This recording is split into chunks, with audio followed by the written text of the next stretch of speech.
Magandang araw sa inyong lahat guys. Ito may gagawin tayong isang automatic LG na washing machine, smart inverter 8.0. So ang naging problema daw nito guys ay ayaw daw mag-spin. So try natin siyang i-power on. Ito. Tapos lagay natin sa spin, tignan natin. Ayan, so 13. Ayan, hintayin natin siya guys kung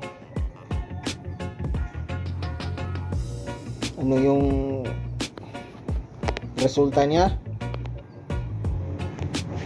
So ayan,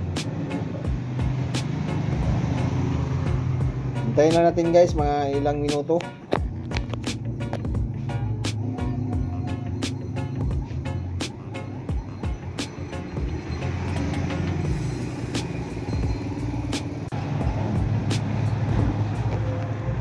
Ayan, 12 na siya guys, pero hindi pa yun umiikot yung drum niya. Ayan,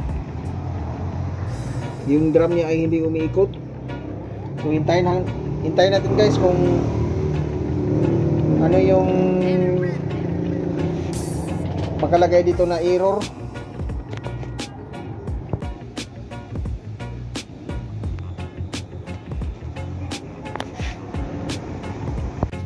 So ayan, 11 na siya pero hindi pa rin umiikot yung kaniyang drum guys. So ibig sabihin guys, sira talaga yung kaniyang spin. So ayan,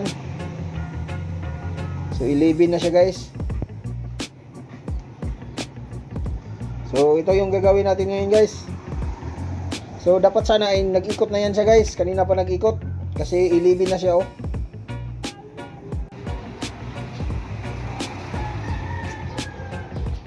So ayan na siya guys, 9 na siya guys, pero hindi pa rin siya umiikot.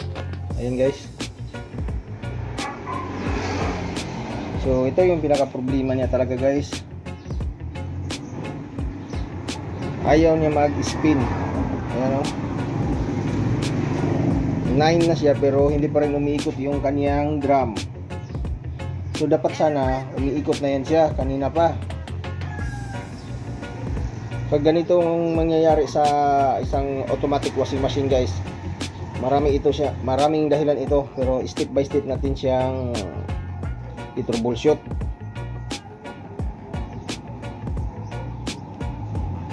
So ayan na siya guys, nag OA na siya. Yan yung OA error code. So pag ganito guys, wala na. Ganyan na lang yan siya palagi. Pag hindi mo yan siya patayin, wala. Ganito na lang siya. So yan ang pinaka problema niya. So tara, patayin natin siya at ating buksan.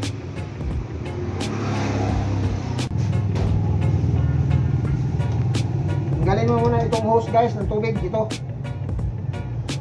yung sa tubig niya, tanggalin mo muna para hindi siya yan. Tapos tanggalin niya sa saksakan. Dito may dalawang bolt dito guys, screw.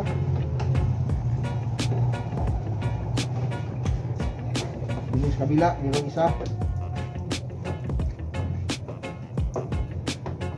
Ayan. Tanggalan natin siya guys. Tapos ilahin pataas.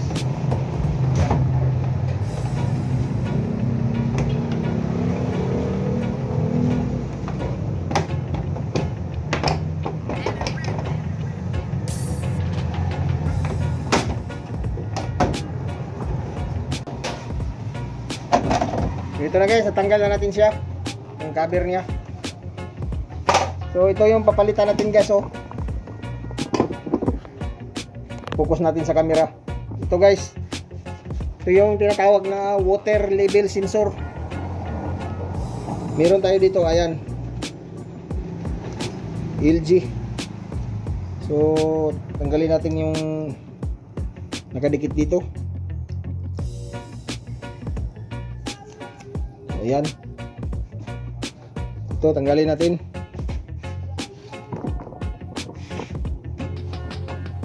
Dali lang tanggalin ito guys. Ayan, kasi ito yung kadalasang nasisira guys kapag hindi nag-spin, hindi nagwas. Ito yung una mong i-check.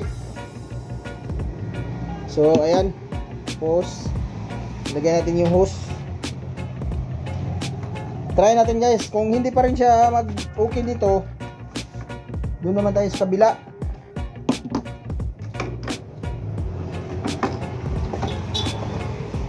Yung 3 pin, 3 pin siya guys.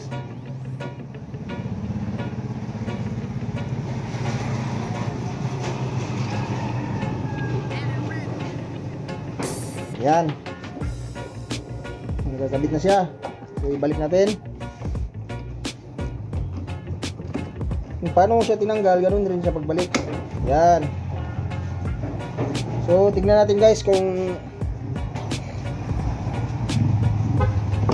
ito lang ba ang sira niya. So ibalik ko muna yung hose ito sa tubig niya. Yan.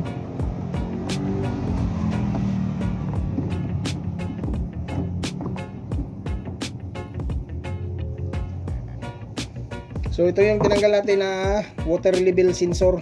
Yan, yung 3 pin. So ikabit natin, isaksak natin. Ayan.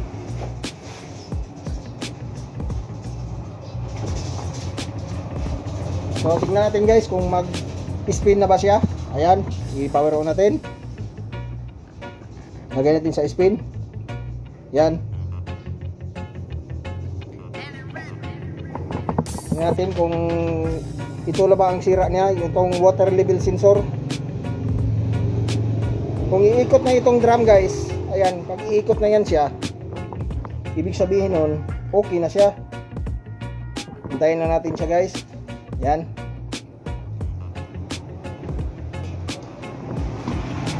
Kung hindi pa rin siya iikot, tignan natin doon sa ilalim guys, baka may bara yung hose niya, pinakailalim. So ayan guys, umikot na siya guys, oh. Yan. So ibig sabihin guys, ito lang talaga ang sira niya, itong water level sensor. Malaman natin to maya guys kung sira na ba talaga siya. Gagamitan natin siya ng tester. Ayan.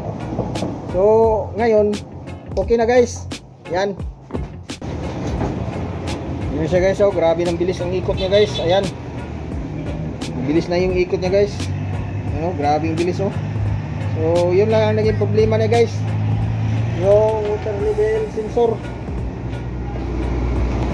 Ayan. Okay na yung washing machine natin guys. Hanggang dito na lang. Maraming salamat.